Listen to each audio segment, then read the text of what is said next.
need to be treated like human beings. I stayed with them from 6 o'clock in the morning until they were executed after midnight. And I was scared to death, to be honest. It is hard to tell anybody, even the meanest person, it is time to go. We're 10 steps away from the gurney. If I said I was for capital punishment, the inmates would have never talked to me. If I said I was against it, I'd have been fired. So I kept my mouth shut.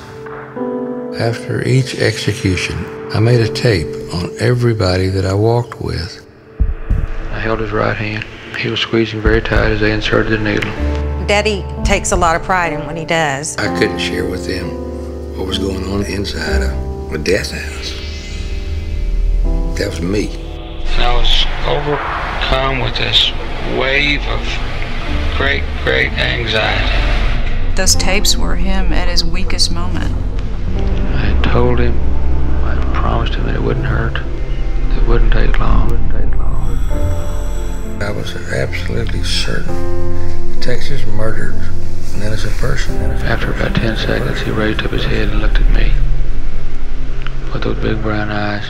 The wrongful execution of somebody, you can't help but be emotional. Tonight, a second look at a Texas case raising questions about the death penalty. Carlos de Luna never confessed. I'm glad you were there because, he had somebody hold his hand and see, comfort. He asked me to pray that he would be strong. I was ministered to 95 inmates who were put to death.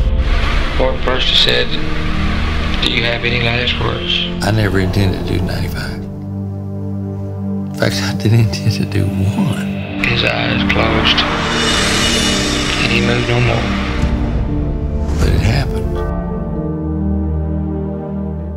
No man should die alone without a friend.